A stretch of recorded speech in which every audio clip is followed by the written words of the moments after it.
O que vocês irão ouvir agora é um relato fiel e verdadeiro da vida de uma irmã que foi freira e, na sua ansiedade de servir a Deus, prestou culto às imagens e, não satisfazendo a ansiedade de sua alma, foi para o espiritismo, chegando até a magia negra. Sabemos que a senhora usou vários nomes. Qual é o seu verdadeiro nome? Meu nome é Dalva de Oliveira Morgado. Irmã, como foi a sua ida para o convento? Aos 8 anos de idade, eu comecei a estudar numa escola de freira e ali eu ficava admirada em ver as freiras usarem roupa diferente das outras mulheres. E procurei saber delas por que elas eram diferentes. E ela explicou para mim que ela era a esposa de Jesus, por isto que ela era separada. E a partir daquele momento eu comecei a sonhar. Eu queria também ser esposa de Jesus.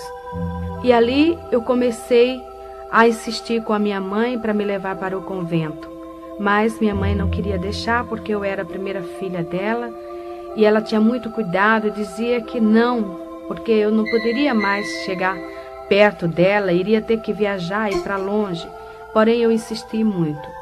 E ela me levou para um convento através do arcebispo de Alagoas. Lá no convento, eu comecei a estudar e preparar-me para ser freira. E com 14 anos de idade, eu vesti o hábito de noviça. Até então, eu era uma garota muito feliz.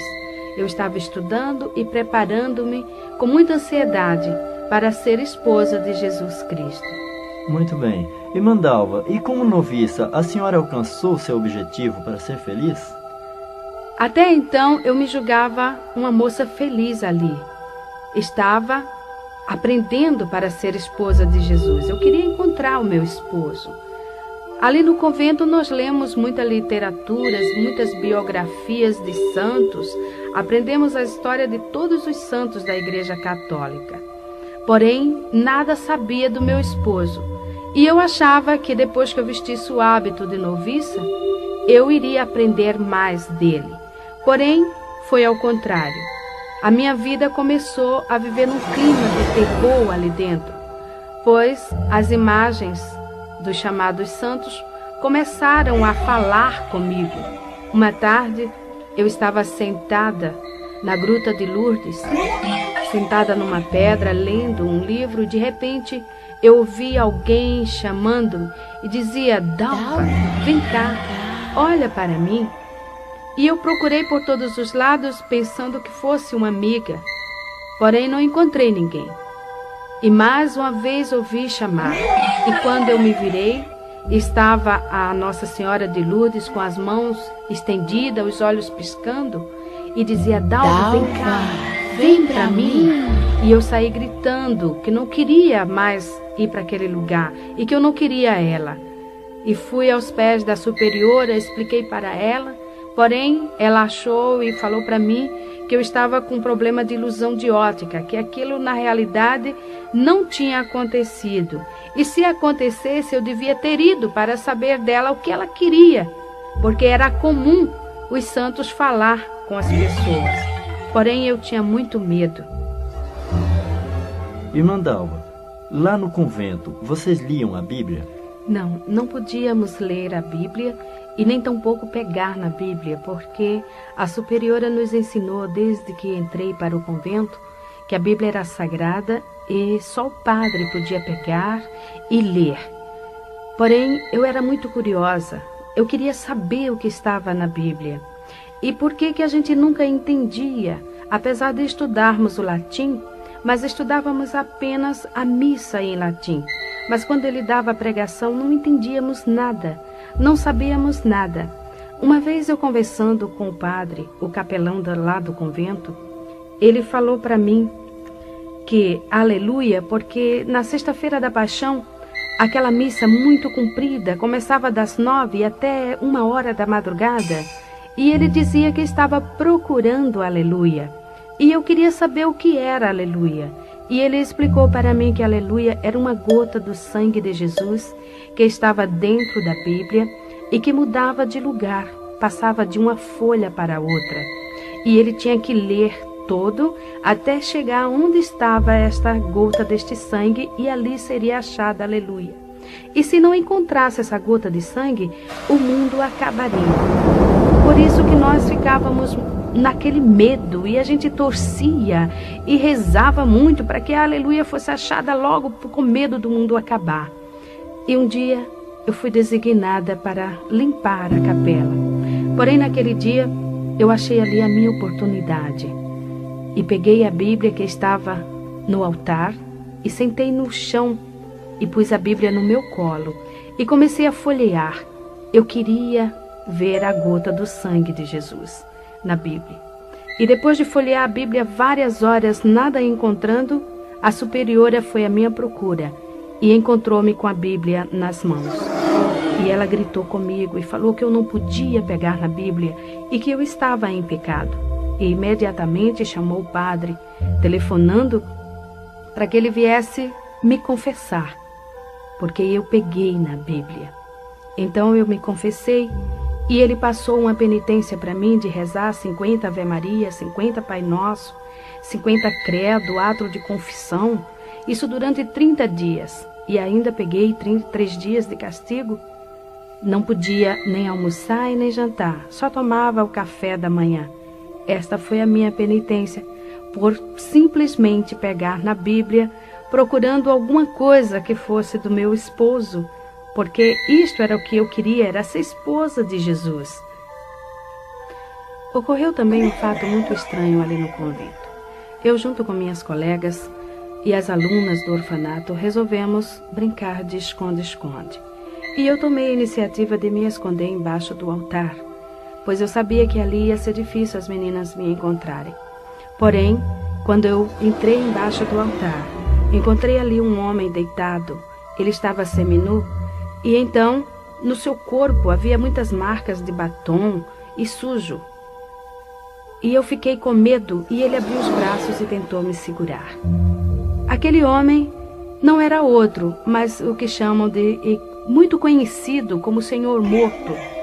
É o Senhor que fica na Igreja Católica na Sexta-feira da Paixão para que as pessoas vá beijar.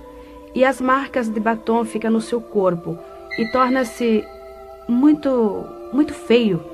E eu me assustei bastante com aquilo e saí gritando. As freiras me seguraram e aquilo foi tornando cada vez pior. O tempo passou e chegou o dia em que eu iria fazer os votos perpétuos.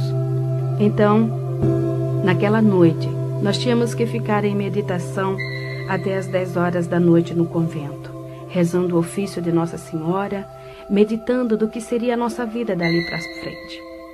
Porém, de repente, eu comecei a ouvir alguém me chamar. E eu comecei a tremer de medo, fiquei arrepiada. Eu sentia que o meu cabelo estava em pé. E eu procurei pensando que fosse alguma colega, porém não era. E assim na porta da entrada da capela, bem no alto, tinha uma cruz muito grande. Naquela cruz estava presa um Cristo do tamanho natural de um homem. E quando eu olhei para aquele Cristo, ele que fica sempre com o rosto pendido para um lado, ele estava com a cabeça firme, com a cabeça em pé. Os seus olhos piscavam insistentemente. Suas mãos presas na cruz mexiam os dedos no gesto de chamar. E dizia: Dalva, vem cá, olha para mim, vem cá. E eu comecei a gritar, a dizer que eu não queria ele, que eu não queria ir para ele. E eu gritando desta forma, aquelas pinturas do rosto dele tornou-se real. Aquela marca de sangue no peito dele também começou a jorrar e caía pelo chão. E as freiras que vieram me socorrer passavam por baixo daquela porta e sujavam-se no sangue que escorria pelo chão. E eu saía correndo porque eu dizia: não me toque, as suas mãos estão sujas de sangue. E elas fizeram um cerco, me seguraram e esfregavam meu rosto no chão e dizia: veja que aqui não tem sangue. Porém era real. Eu via aquele sangue. Eu passei uma noite muito apavorada e eu chorava muito. De manhã, a superiora chegou para mim e falou: Dalva, você não pode fazer os votos e você não vai vestir o hábito de freira. Você vai para sua casa, vai passar um ano fora. Se você melhorar, você pode voltar a ter mais uma oportunidade de fazer os votos. Irmã Dalva, e depois que a senhora saiu do convento, o que aconteceu? Foi o seguinte, a superiora aconselhou minha tia levar-me em um psiquiatra, porque segundo ela eu tinha problemas psíquicos. Minha tia me levou a uma psicóloga e a um psiquiatra. Fiz um tratamento de 3 meses.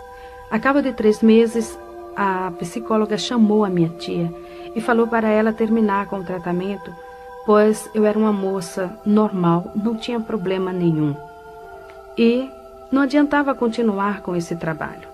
Então, eu saí daquela psicóloga e do psiquiatra também, porque ela falou que o que eu podia ter seria alguma coisa de ordem espiritual, e isto já não pertencia mais para ela.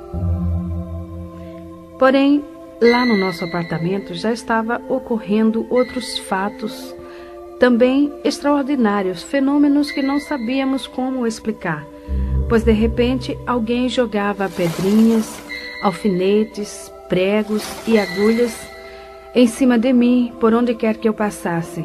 Este fato ocorria até mesmo quando eu estava tomando banho. Era impossível que fosse alguém que jogasse essas pedras, pois nosso apartamento fica na Avenida São João, em cima do edifício do MAP, no 20º andar. Era impossível ser uma pessoa. E a nossa empregada começou a falar que eram os guias, os espíritos que estavam jogando aquelas pedras, aqueles alfinetes, porque eu era médium de berço e que eu precisava ir num centro espírita para desenvolver e também para expulsar aquilo ali. E que se eu não fosse, ela iria pedir as contas, iria sair, não tinha mais condições para ela ficar ali também. E tomamos a decisão que eu iria para o centro espírita mesmo, porque já havia crescido muito. A gente já não podia mais almoçar e nem jantar, pois aqueles fatos ocorriam, jogavam aquelas pedras, aquelas coisas por cima até mesmo dos alimentos. E aquela senhora me levou em um centro espírita de mesa branca de Allan Kardec, na Estrada dos Remédios.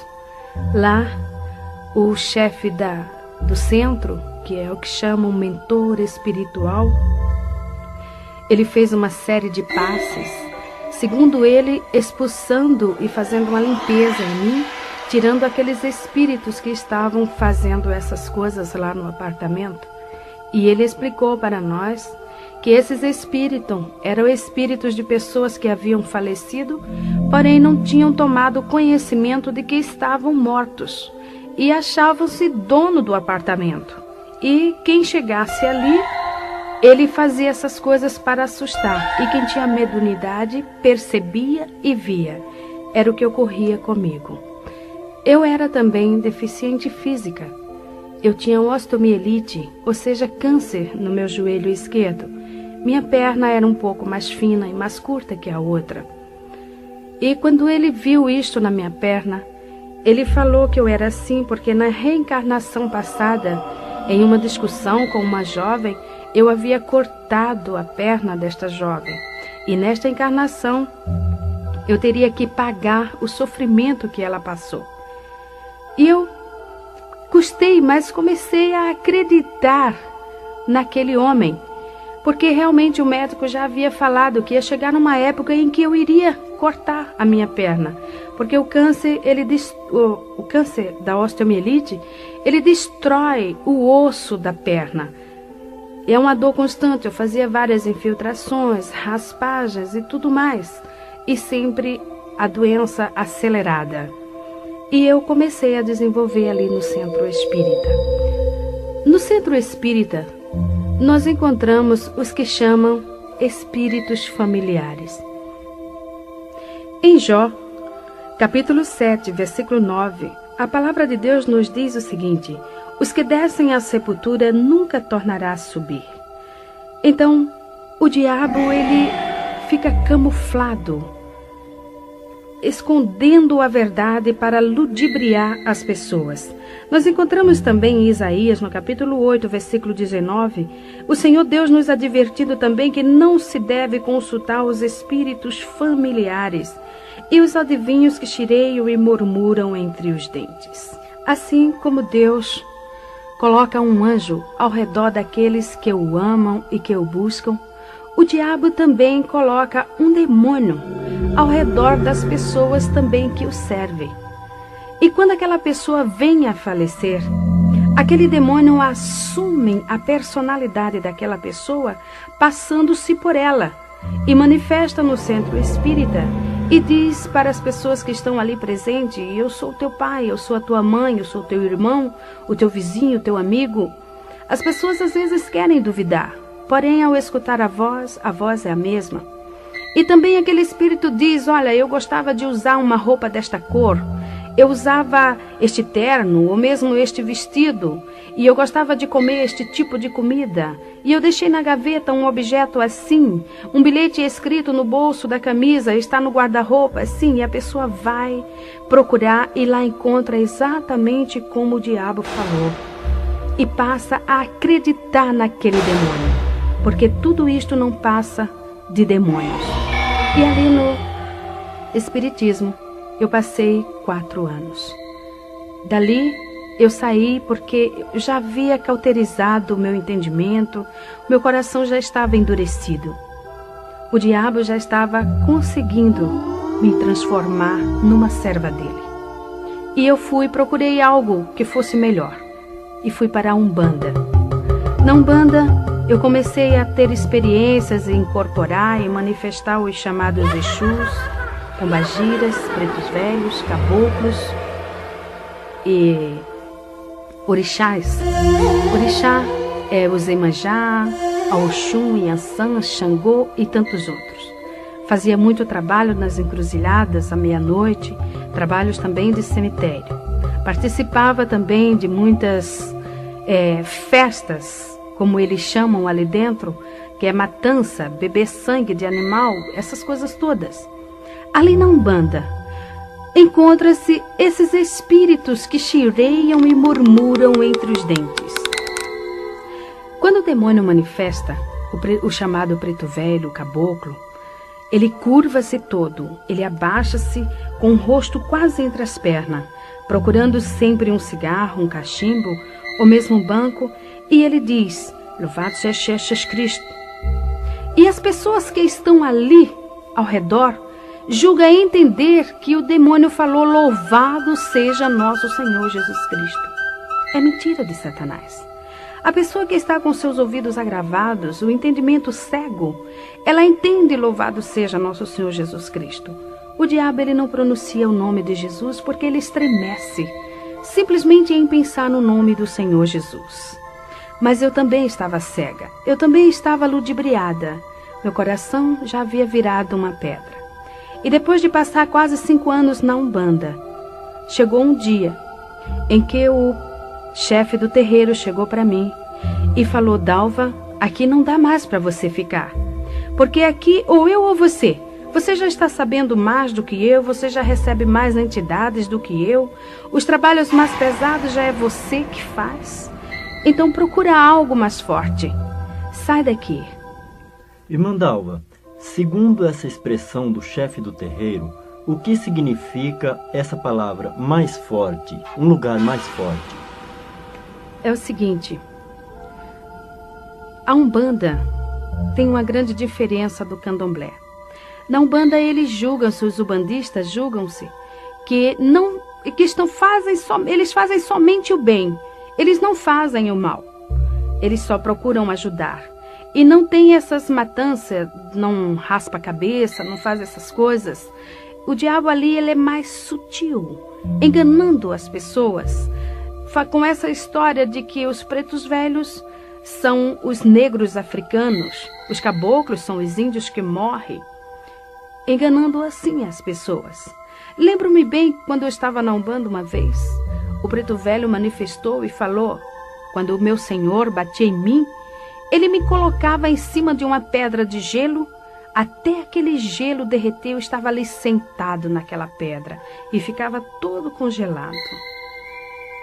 Hoje eu sei que o diabo estava mentindo, porque naquela época não havia geladeira. O homem ainda não havia inventado geladeira. Como aquele homem podia estar em cima de uma pedra de gelo? Mas quando estamos ali, somos cegos, não observamos essas coisas, totalmente cegos. Então, eu fui para o candomblé. O candomblé é mais forte do que a Umbanda, porque lá eles têm os chamados segredos de camarinha, os fundamentos, como eles chamam. É uma religião, agora ela é religião. Ele veio da África para o Brasil e assumiu um poder muito grande aqui no Brasil, onde existem muitos adeptos, inclusive muitas autoridades, muitas pessoas aí de grande cultura, pertencendo ao candomblé, achando que está fazendo uma grande coisa. A diferença é essa, que o candomblé ele é mais forte. O diabo ali ele já está mais, assim, vamos dizer, aberto. Ele já se mostra mais com maior poder. Ele mostra a força que ele tem e o domínio que ele assume nas pessoas. Então, ali no candomblé, eu entrei de roncó para fazer cabeça. Irmã Dalva, uma pergunta. O que significa essa palavra roncó? Roncó é um quarto pequeno, sem janelas. Ele só tem uma porta de entrada. A pessoa fica ali recolhida durante 30 dias, quase nua.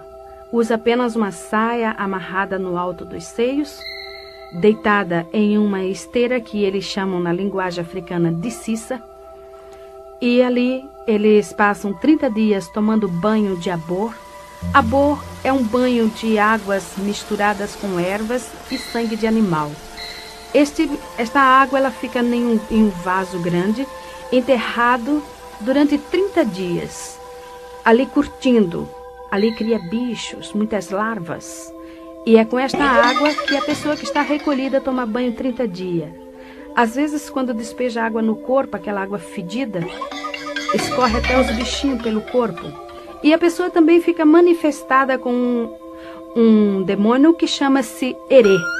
Herê é um espírito de criança, que se passa por criança, manifesta na pessoa. A pessoa fica ali, porque segundo os orixás, a criança tem mais facilidade para aprender. E a pessoa entra de roncó para aprender a dançar, a cantar e a falar o dialeto africano. O candomblé que eu entrei era da nação de Angola, mas ali dentro a gente aprende o jexá, o queto e a Angola. Ali fiquei 30 dias, eles rasparam a minha cabeça totalmente. Fiquei 30 dias manifestada com este demônio. E o que ocorre, às vezes, quando toma aquele banho que os bichinhos ficam andando no corpo, o herê, o demônio que está na pessoa, pega aqueles bichinhos e vai comendo. Com isso, nós vemos que o diabo é sujo. E tudo quanto está ao seu redor, e ele procura também levar a pessoa no mais baixo grau, levando a comer sujeira, a comer larvas. A pessoa fica ali dentro, a comida que vem são comidas que vêm sempre misturadas com sangue. São comidas, a gente não come o arroz, o feijão natural, é sempre aquelas folhas maceradas, é sempre coisas totalmente diferentes de um alimento normal de um ser humano. E depois de 30 dias que está passando por esta fase toda, que já aprendeu a dançar, já foi raspada a cabeça, então dá-se a matança de 21 animais. Aquele animal é tudo ele cortado em cima da pessoa, o sangue derramado no seu corpo e espargido em cima dos que eles chamam de sacudimento. São comidas que ficam ali expostas em tigelas e também pega-se com uma pedra que chama otá. Ali fica preso naquela pedra a vida da pessoa. Tudo que o pai de santo ou a mãe de santo quiser fazer com a pessoa, pega aquela pedra e chama pelo nome do orixá através daquela pessoa, porque a pessoa também recebe o nome do orixá, o nome que o próprio orixá vai dar no dia da saída dele, que chama saída do santo. Então ali ele pode fazer o que ele quiser com a pessoa, desde que é feito essa matança. Depois que é feita também curas, cortes no corpo da pessoa, que eles chamam de fechamento de corpo, que esses cortes são feitos com a navalha.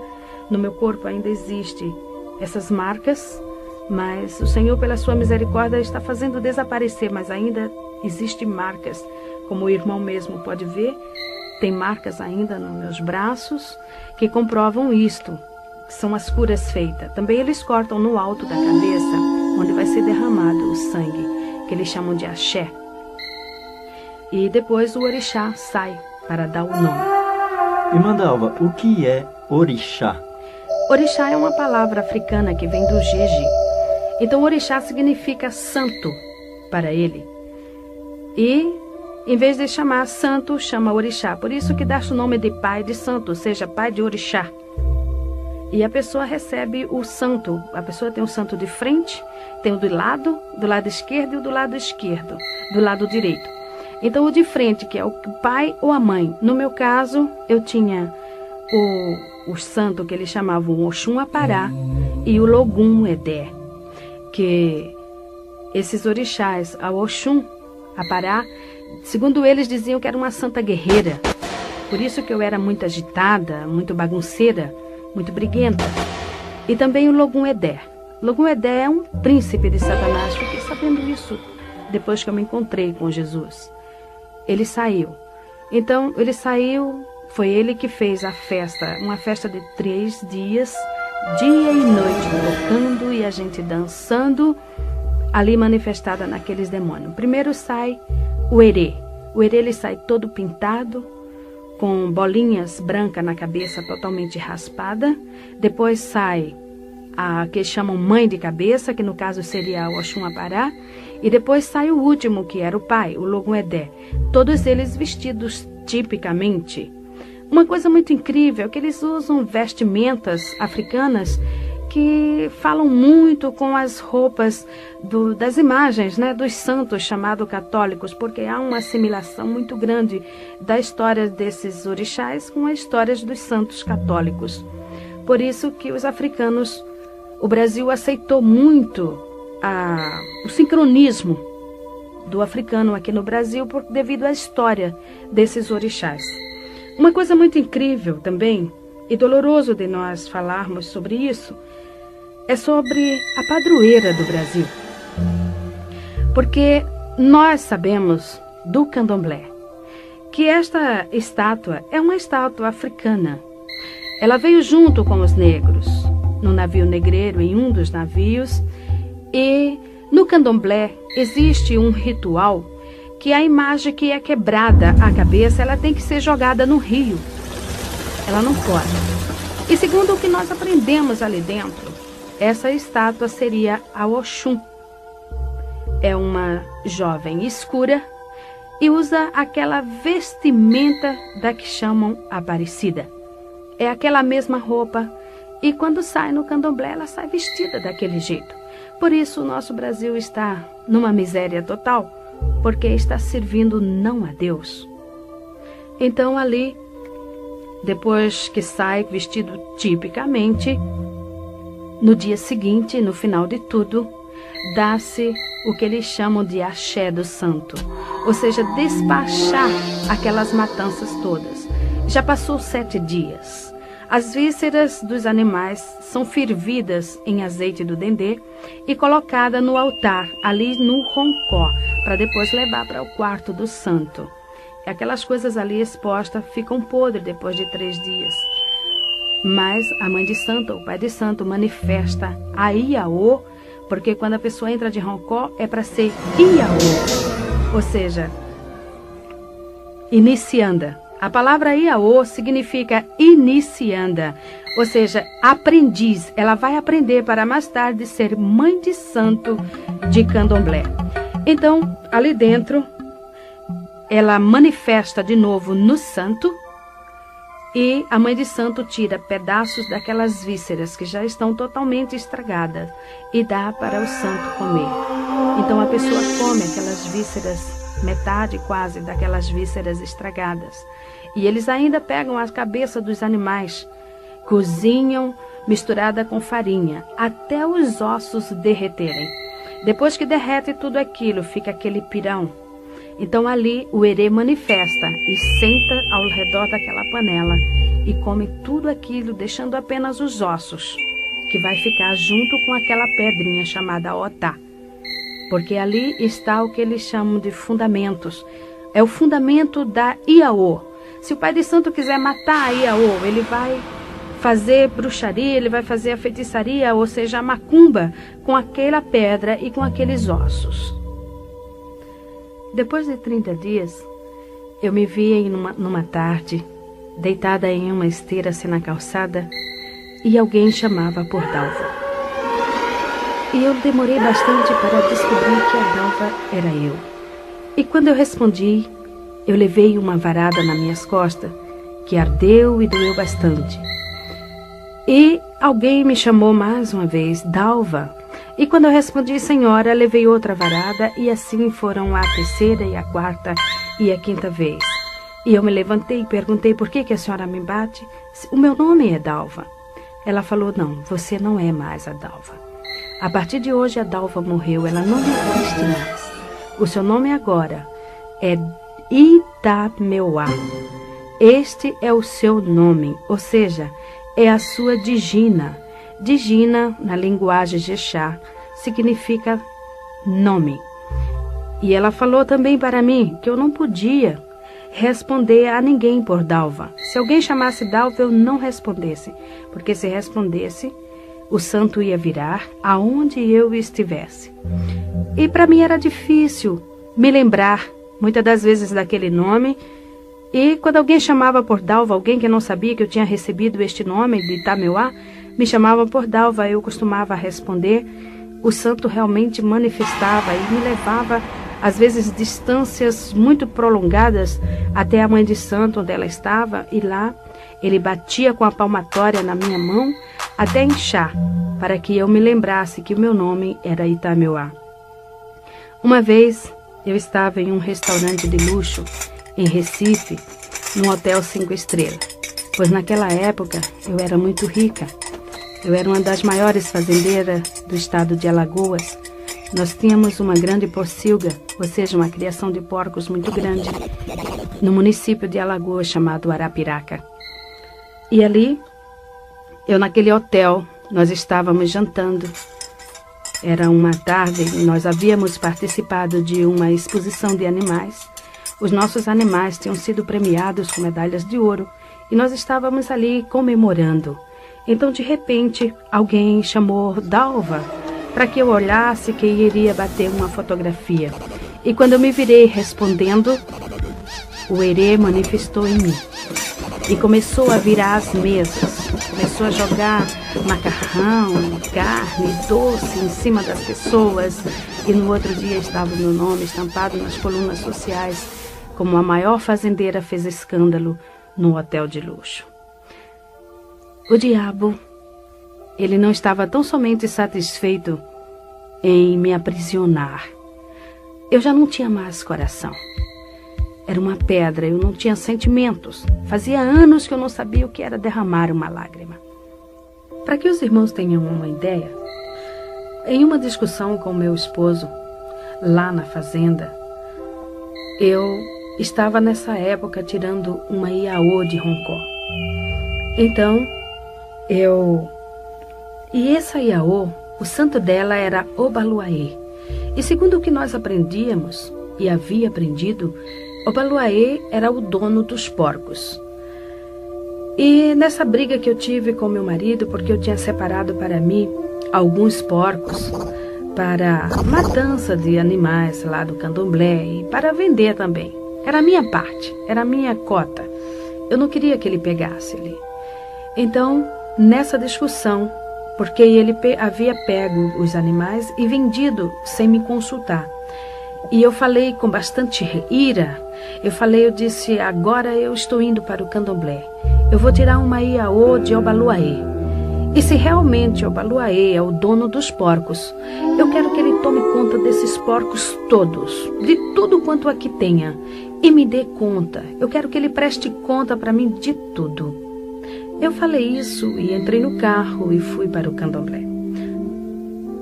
Uma semana depois, era de madrugada quando o nosso vigia bateu na minha porta e falou, Dona Dalva, tem 10 animais mortos.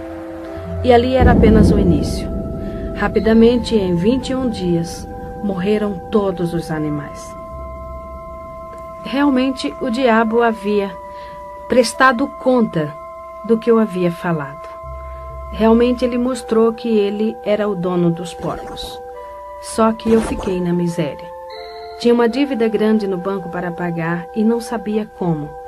E outra pessoa resgatou a fazenda. E tivemos que largar tudo e sair sem nada. O diabo, ele não tem amor a ninguém. Nem mesmo aqueles seus adeptos, nem mesmo aqueles que estão servindo a ele, pois eu era uma serva de Satanás naquela época. Eu servia mesmo, eu fazia tudo quanto ele queria. Eu só comia o que o diabo determinava. Eu só vestia o que ele determinava. Cada dia da semana eu tinha que vestir uma roupa diferente na cor que ele escolhia. Eu não podia comer determinadas comidas e se eu comesse eu caía de cama doente, eu ficava enferma, ele batia em mim e eu vivia numa vida totalmente oprimida. E durante este tempo eu fiquei 7 anos aprendendo ali com a mãe de santo para ser mãe de santo de Candomblé. Depois desses anos, eu fui mais uma vez recolhida de Roncó, dessa feita para ser mãe de santo de Candomblé, aprender as cantorias do africano, as danças e os segredos de Camarinhas. Irmã Dalva, o que vem a ser segredos de Camarinha? Segredos de Camarinhas são o que eles chamam de fundamentos, ou seja, as palavras, as rezas que eles falam quando estão raspando a cabeça das pessoas, quando eles estão cortando os animais, os pedidos que eles fazem, aprender a jogar búzios, a ler a mão, a ler cartas e outras coisas. Também como fazer feitiços, como fazer bruxarias, cada tipo de bruxaria diferente, as rezas, essas coisas todas. Estes são os segredos de Camarinha. Como mãe de santo, eu abri terreiro em Arapiraca, no estado de Alagoas, foi o primeiro. O segundo foi em São Paulo, no Jardim São Paulo, lá em Guaianazes. O terceiro foi no Rio de Janeiro e outro em Londrina, no Paraná. Como mãe de santo, eu já estava totalmente dominada pelo Satanás. Meu coração era uma pedra, não tinha sentimentos, não tinha também paz e nem alegria. Era uma criatura muito vazia, porém não mostrava para ninguém. Eu mostrava uma satisfação que na realidade eu não tinha. Muitas das vezes no meu quarto, sozinha, eu chorava, porque havia dentro de mim um grande vazio. Alguma coisa não estava se dando bem comigo, porque faltava algo dentro de mim. E eu cada vez mais me aprofundava ali dentro. Vivia constantemente raspando cabeça de outras pessoas, ou seja, recolhendo iaô de Roncó e fazendo macumbas. Era convidada para ir em outros estados fazer bruxarias e feitiçarias. E não estando satisfeita, eu saí dali do Candomblé e achei por bem entrar na magia negra. Irmã Dalva, qual a diferença entre o Candomblé e a magia negra? A diferença é a seguinte: no Candomblé, o pai de santo e a mãe de santo recebe um poder dado pelo santo da pessoa, pelo orixá que a pessoa raspou a cabeça, não incorpora mais o orixá e passa a fazer todos os trabalhos de Candomblé, ou seja, raspar a cabeça, jogar búzios, essas coisas todas, e inclusive fazer macumba sem manifestação. Apenas ele manifesta em outras pessoas, mas o pai de santo não. Então ele faz tudo consciente. Contudo, a gente não conhece o orixá assim, mais de perto. A gente sente a sua influência, mas não conhece. Já na magia negra, não. Na magia negra, a participação já é mais forte. O demônio, ele já apresenta-se claramente. Ele já vem ele mesmo falar com a pessoa. Quando eu entrei na magia negra, o diabo, ele falava comigo. Toda meia-noite eu sentava na mesa, acendia uma vela e ele vinha, puxava outra cadeira e sentava-se em minha frente. E ali ele me ensinava feitiços, bruxarias.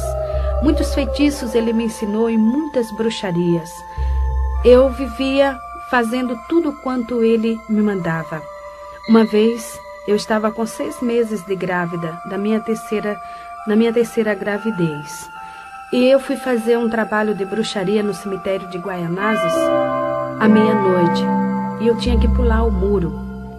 E nesse trabalho eu teria que desenterrar um defunto de 3 dias, cortar a sua garganta e fazer o feitiço ali dentro e depois cobrir de novo. E quando eu pulei o muro, levando navalha, faca, levando as farofas, levando aquelas coisas todas que o diabo designava, eu caí de mau jeito e comecei a sentir dores e entrei em trabalho de parto ali.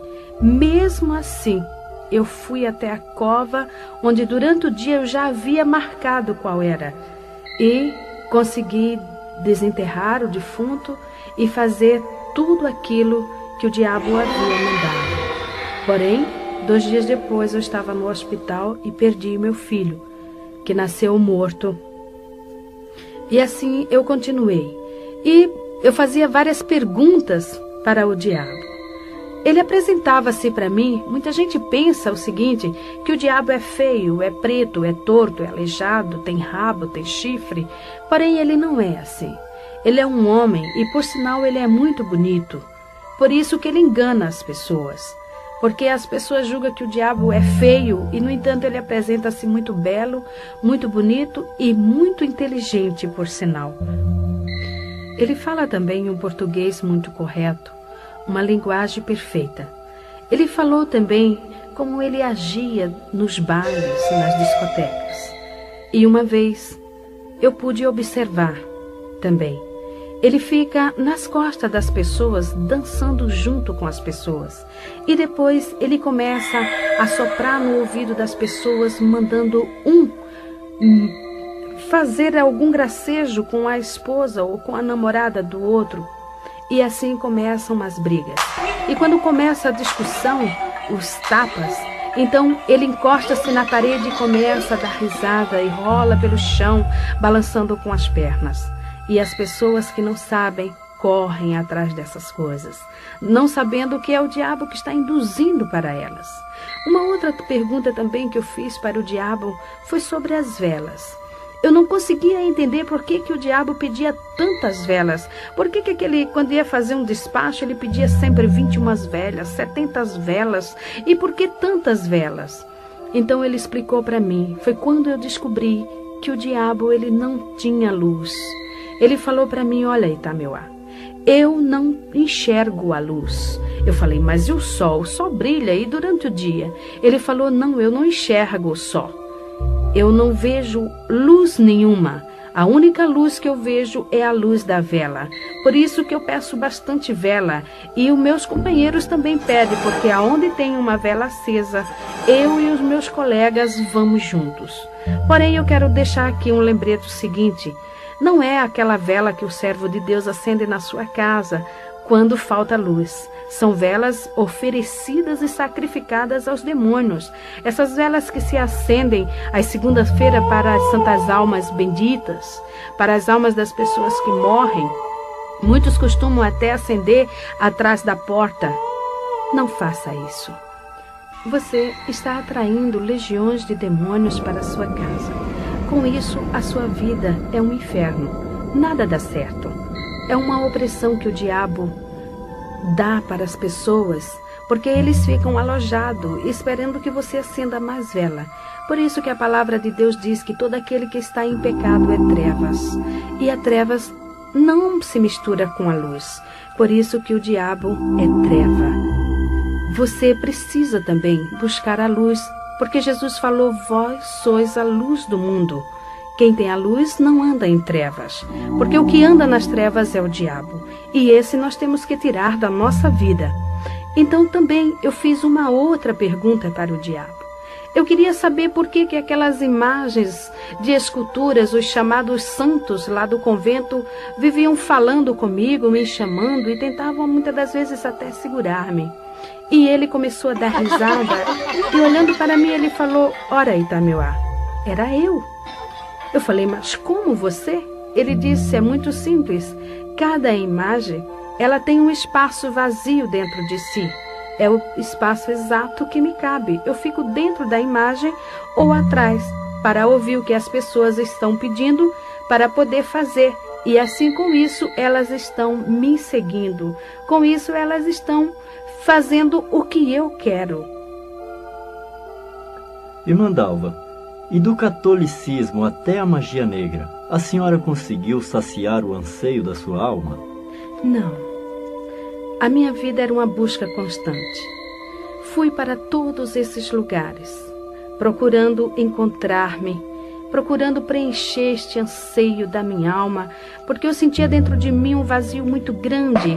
Eu não tinha paz. No dia que eu não tinha com quem brigar, eu brigava comigo mesmo. Muitas das vezes eu entrava no meu quarto tão irada e eu puxava os meus cabelos até sentir que o couro da minha cabeça soltava-se de tanta raiva que eu sentia de mim mesmo. Eu não tinha paz, eu não tinha sossego. Faltava alguma coisa, e por isso eu me aprofundava mais e mais e mais ali dentro, porque eu aprendi e sempre falavam para mim que todos os caminhos levavam a Deus, e eu queria saber qual era o caminho que eu estava levando. Mas esse caminho eu não encontrei. A minha outra parte eu não encontrava de jeito algum. Irmã Dalva, como foi que a senhora chegou a conhecer o Senhor Jesus? Bem, 3 anos antes que eu me encontrasse com Jesus, eu estava numa madrugada fria, nevoenta, acendendo uma vela para um demônio chamado Tempo Zará, bem no portão do candomblé. E quando passou um senhor, um homem alto, escuro, e ele foi até a esquina. Quando ele chegou na esquina, ele voltou e parou bem no meu portão. Eu me levantei e antes que eu falasse com ele qualquer palavra, ele estirou a mão para mim e com o dedo em riste ele falou para mim: a mão de Deus está na tua cabeça. Eu levei um susto, porém me refiz rapidamente e eu comecei a dar risada. Eu falei: como, moço? O senhor falar que a mão de Deus está na minha cabeça? Moço, Deus não olha para mim, Deus não lembra de mim, Ele não sabe nem que eu existo. O senhor sabe ler por acaso? Então leia esta placa. O senhor sabe o que está escrito aqui? Está escrito Abassá de Ilê de Oxum. Isso aqui é um candomblé, meu senhor. Eu sou feiticeira, eu sou bruxa, Deus não olha para mim. Ele falou: a senhora está enganada. Quando eu cheguei na esquina, Deus falou no meu coração e falou: volta e fala para aquela mulher tudo quanto eu te mandar. E ele está dizendo que vai tirar a senhora daí, porque ele tem um grande plano na sua vida. Então eu comecei a dar risadas e eu gargalhava mesmo. Eu falei: agora estou vendo que o senhor está bêbado. Deus me tirar daqui? Meu senhor, uma hora dessa, o senhor falando besteira na minha porta. Como que Deus vai me tirar daqui, meu senhor? Deus não vai me tirar daqui nunca. Ele disse: quando isto acontecer, você vai se lembrar das minhas palavras. E baixou a cabeça e foi embora. Nunca mais eu encontrei com aquele homem. Porém sei que aquele homem era um servo de Deus. E o recado dele eu esqueci no meu coração. Passou o tempo. Eu fui morar no Rio de Janeiro, em Nova Iguaçu. Ali abri candomblé. E depois de 3 anos eu tive uma 4ª gravidez. Depois de fazer bruxarias, com as noites que eu não dormia direito, a minha gravidez era doentia, problemática. Eu ia fazer a 4ª cesárea. Minha filha nasceu antes de completar o 7º mês. Era pequenininha. Teve toda sorte de enfermidade. Nasceu com os rins paralisados e internada no Hospital da Polícia Militar, no Rio de Janeiro. Ela ficou 4 meses. Depois, o médico pediatra me chamou e falou para mim parar com todas as minhas atividades e cuidar somente da minha filha, porque ela requeria um cuidado todo especial, e esse cuidado só a mãe poderia dar. E eu levei minha filha e aquele médico me fez assinar um termo de responsabilidade. Ele falou para mim: dona Dalva, eu estou entregando a senhora a uma criança viva. Esta criança ela pesa apenas 800 gramas, mas está viva. E eu quero que a Alice cresça. Toda semana a senhora vai me trazê-la aqui. Pare tudo e cuide só da sua filha. Quando cheguei em casa, eu falei, vou fechar o candomblé por 1 ano para cuidar da minha filha. E assim fiz. Fui até Tinguá, no Rio de Janeiro. Era lá que eu tinha o terreiro. E fechei o candomblé, mandei que os filhos de santo e as pessoas fossem para um outro lugar, me aguardando até o fim do ano. Porém, quando eu cheguei em casa, o diabo apresentou-se para mim e falou, Itameuá, você não pode fechar o candomblé. Eu falei, claro que eu posso, eu preciso cuidar da minha filha. Ele disse, não, você não pode, você não se domina. Você não faz a sua vontade, porque eu mando em você, você é minha, você me pertence. Você já esqueceu o pacto que você fez comigo? Portanto, você não vai fechar o candomblé, porque eu preciso de você trabalhando. Eu falei, mas eu tenho que cuidar de minha filha. Ele falou, não importa, dê a sua filha para quem quiser cuidar, porém você vai abrir o candomblé. E eu voltei e abri o candomblé, porém eu precisava cuidar de minha filha. E insistindo, ele falou, Itameuá, você não serve mais para nada. Você não presta mais. Eu vou te matar. E passou a partir daquele instante a bater em mim de chicote. Ninguém via o chicote, porém o meu corpo começou a nascer vergalhões, bolhas de fogo, que abria-se, corria aquela água que fedia, e coçava, queimava, ardia. Eu não tinha sossego, eu não podia fazer nada, só me coçando. Fiquei igual uma leprosa. A minha carne fedia, não podia cuidar de minha filha e nem da minha casa. E mesmo sofrendo desta forma, eu era obrigada a bater candomblé todo fim de semana, a ir para os cemitérios, para as encruzilhadas fazer bruxarias e feitiçarias, porque eu não podia parar, que o diabo não deixava. Foi aí então que o meu marido, o companheiro que eu tinha naquela época, nós havíamos casado no candomblé, ele lembrou-se que foi criado num lar cristão. Em Provérbios, capítulo 22, versículo 6, diz, educa o menino no caminho em que deve andar, porque mesmo quando envelhecer não se desviará dele. Ali estava um homem que foi criado no lar cristão. Aos 15 anos de idade, ele ainda estava aprendendo na escola dominical, mas havia desviado-se, enveredando-se por tantos caminhos, até o da bruxaria também. E ele lembrou-se de Jesus e foi reconciliar-se com o Senhor. Ali ele libertou-se também, encontrando-se com Jesus, e juntou-se ao círculo de oração e começou a jejuar e orar junto com as irmãs, para que Deus quebrasse as forças do diabo, para que Deus fechasse o candomblé, para que Deus tirasse todas aquelas pessoas, aqueles chamados filhos de santo, e as pessoas que iam ali para jogar búzios. E a oração do justo pode muito em seus efeitos. Depois de 15 dias, eu não entendia por que o meu marido não vinha para casa, mas ele estava 15 dias de jejum e oração para que Deus me tirasse das garras de Satanás. Então, de repente, os filhos de santo começaram a discutir e eles viravam para mim, porque no candomblé, o filho de santo é obrigado a respeitar a mãe de santo, tem que chamar de mãe, e quando vem para dar a bênção para ela, ele beija o chão onde ela pisa. Tamanha é a humilhação que o diabo exige da pessoa. E eles chegavam para mim e diziam, mãezinha, eu não vou ficar mais aqui. E pegava os assentamentos dele, a otá dele, os fundamentos, e iam levando. E de repente eu me vi sozinha ali dentro. E fechei o candomblé e fui para minha casa. E mais uma semana de oração, para que Deus quebrasse as forças do diabo que estava no meu coração, para que eu pudesse ouvir a palavra de Deus.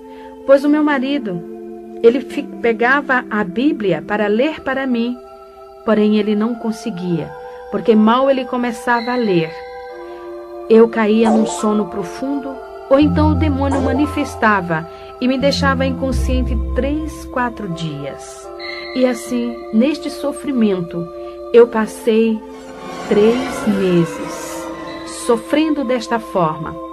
Porém, as orações, Deus começou a operar. O diabo começou a ver-se quebrado.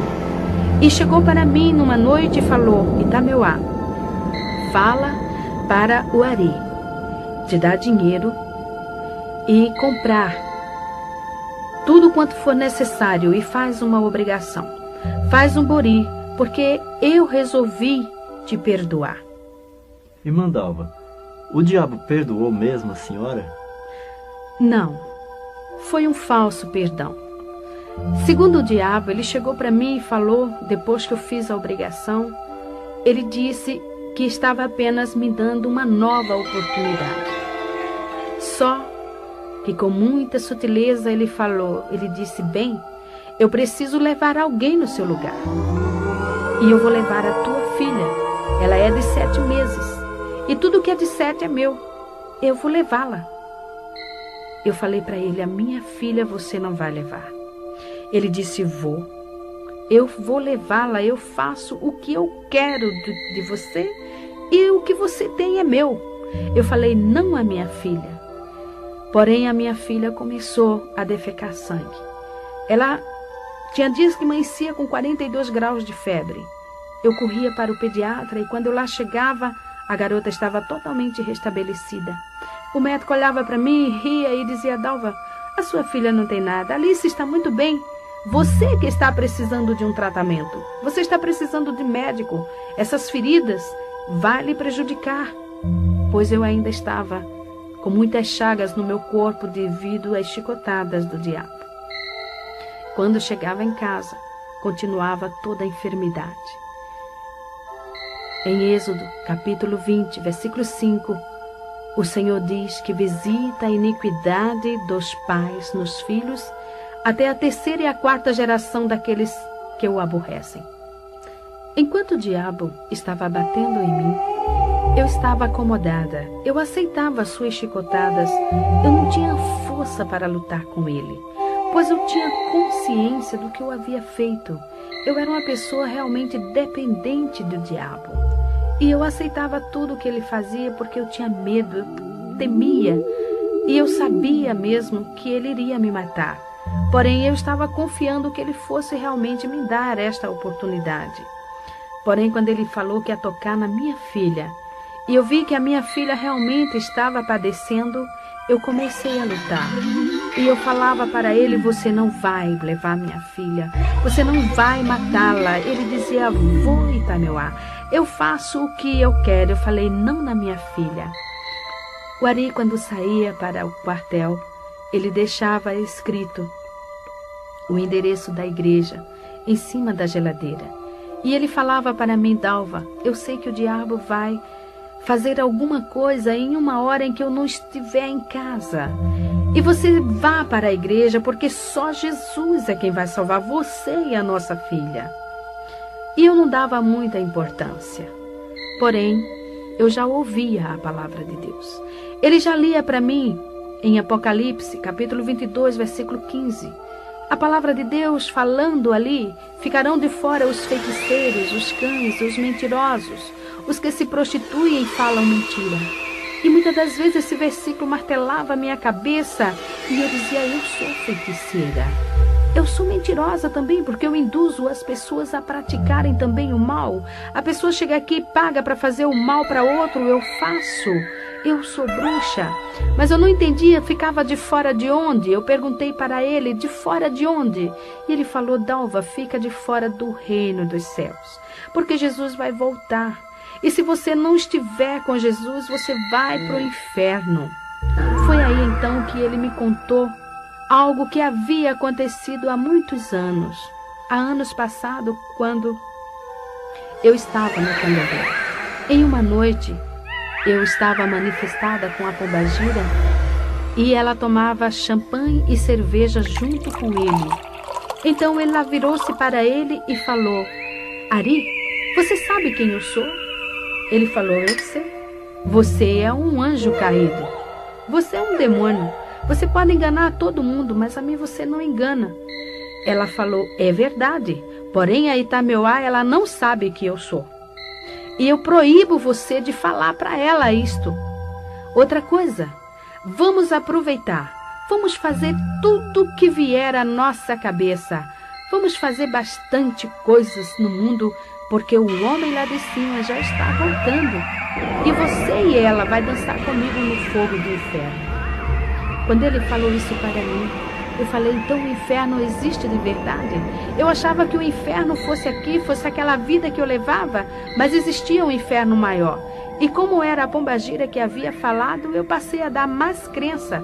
Quando a minha mãe, que era uma serva de Deus, falava para mim, Dalva, Jesus vai voltar, isso é diabo. Eu dava risada na cara dela, começava a dizer aqui, Jesus vai voltar, só se ele for trouxa, minha mãe. Jesus veio aqui, puseram ele numa cruz, se ele voltar agora, vão pôr ele no paredão e vão metralhar ele. E a senhora vem com essa de Jesus voltar, isso é conto de fada. Eu achava que era história. Porém, ali estava um demônio chamado Pombagira, afirmando que o homem, o filho do homem, estava voltando. E eu iria ficar de fora. E foi assim que naquela noite eu estava com a minha filha sentada no tapete, encostada às minhas pernas. Eu estava ouvindo um disco que, por sinal, de macumba. Quando de repente a minha filha deu um grito e caiu de costas. E quando eu olhei para minha filha, ali o Senhor Deus abriu meus olhos. E eu vi aquele demônio que eu achava tão lindo, tão belo, que eu amava, que eu adorava. Ele estava agarrado ao pescoço da minha filha e as unhas dele eram tão grandes, entravam no pescoço da minha filha, como sugando a vidinha dela. Ela apenas estremecia sem poder respirar ou gritar. E eu peguei minha filha no colo e eu falei para ele, agora eu sei que você é diabo. Ele começou a dar risada. Eu falei, só que você não vai matar a minha filha, porque eu vou levá-la para a igreja. Ele disse, se você for, eu vou matar você na porta da igreja. Eu falei, a mim você mata, mas a minha filha você não vai matar. E saí correndo, peguei o endereço lá em cima da geladeira. Pus a minha filha no colo. Havia em casa minha irmã, uma jovem de 15 anos, paralítica, pois ela não tinha os ossos dos pés. Porque um dia, em São Paulo, eu comprei um carro na sexta-feira. E no domingo, um outro carro veio na contramão, batendo de frente. O meu carro ficou totalmente amassado. E as pernas da minha irmã ficou presa nas ferragens, esmagando os ossos dos seus pés. Eu também quase fiquei paralítica, pois tive que segurar o volante do carro com meu braço direito para que não entrasse no meu tórax. Porém, saí do carro, a minha mãe afundou o crânio, pois bateu fortemente. Minhas filhas não morreram, porque estavam sentadas no banco traseiro e foi jogada para o teto do carro. Então, o nosso carro foi vendido para Ferro Velho. Minha irmã foi para o hospital. Lá foi feita a cirurgia, tirando os ossos dos seus pés esmagados. Ficou paralítica. Já havia 3 anos que ela estava. Ela só andava de gatinhas ou de joelhos. Uma jovem que já ia completar 18 anos. Então, ali, vendo minha filhinha morrendo, arrastei a minha irmã de joelho pela rua, com a minha filha no colo apenas estremecendo. O diabo manifestou em um rapazinho que morava lá conosco e ajudava nos trabalhos de macumba e começou a me xingar. Saiu pelo meio da rua me xingando de tudo quanto era palavrão, falando horrores e dizendo que assim que eu chegasse na igreja, ele iria me matar. Porém, eu não dava ouvidos. Apenas eu olhava para minha filha, e cada vez que ela estremecia, eu não me atrevia a pronunciar o nome de Jesus. Eu sabia que eu era indigna de pronunciar o nome de Jesus, mas eu olhava para ela e eu dizia, Jesus dos crentes, não deixa minha filha morrer. E desta forma cheguei na igreja. Entrei correndo com a minha filha no colo, minha irmã arrastando-se de joelho, e joguei minha filha no colo do pastor e falei, ore por ela, salve minha filha, porque o diabo está matando. Se o Senhor tem poder, faça alguma coisa cure a minha filha. Ele disse: eu não curo, porém Jesus Cristo cura. E orou na minha filha. E imediatamente eu vi quando aquele demônio soltou a minha filha. E ela começou a rir e veio para o meu colo dando risada. Naquela hora, o Espírito Santo começou a tocar no meu coração. Quando eu leio na palavra de Deus, o Senhor Deus falando para o seu povo: tirarei de vós o coração de pedra e darei um coração de carne. Eu me alegro e me regozijo e digo: Senhor, tu fizeste esta cirurgia em mim, porque o meu coração era pedra. Eu não tinha sentimentos, eu não tinha amor, eu não tinha nada dentro de mim. Faziam uns 10 anos, mais ou menos, que eu não sabia o que era derramar uma lágrima sequer. E ali naquele instante, estava eu chorando. E meus olhos saíam lágrimas copiosamente. Porém, eu, envergonhada, olhava para os irmãos de um lado para o outro e eu dizia: por que eu estou chorando? Eu não quero chorar. Mas quanto mais eu assim falava, mais eu chorava. E naquela hora também o pastor virou-se para minha irmã e falou: jovem, fica em pé, eu vou orar por você, porque você precisa de Jesus. Então a minha irmã estirou os pés e mostrou para o pastor e falou: eu não fico em pé, porque os meus pés não têm ossos. E ele, olhando para aqueles pés atrofiados, falou para ela: Jesus pode te dar ossos novos. Você crê nisso? Você quer Jesus na sua vida? Ela falou: eu quero. E ele orou sobre os pés da minha irmã e ela imediatamente ficou de pé. Começou a correr, a andar ali na igreja. Eu comecei a soluçar. Eu olhava para minha perna com câncer. A minha perna continuava com a mesma enfermidade. Aqueles guias haviam me prometido curar e nunca me curaram. E ali estava, num piscar de olhos, a minha irmã andando, correndo, com os pés novinhos e a minha perna afinando e diminuindo de tamanho. Foi quando o pastor virou para mim e falou: senhora, eu vou orar agora por você. Eu olhei para ele e falei: não toque-me, porque o diabo falou que ia me matar, que se eu morrer o senhor vai para a cadeia. Ele falou: mas Jesus te ama. Eu falei: moço, Deus não olha para mim. Eu sou feiticeira. Eu tenho candomblé, eu sou da magia negra, eu já fiz pacto com o diabo, eu conheço o diabo face a face. O senhor acha que Jesus olha para mim? Ele falou: irmã, Jesus falou: vinde a mim todos os que estáis cansados e oprimidos, e eu vos aliviarei. Tomai sobre vós o meu jugo e aprendei de mim, que sou manso e humilde de coração, e encontrareis descanso para vossas almas. E a senhora está precisando disso. O diabo está lhe oprimindo. Jesus ama a senhora. Ele te perdoa. Quando ele falou perdoa, eu falei: o senhor acha mesmo que Jesus vai me perdoar?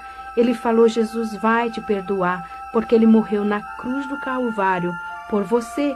Ele derramou o seu sangue para lhe redimir. Ele liberta você de todos estes demônios. Basta que você entregue a sua vida para ele.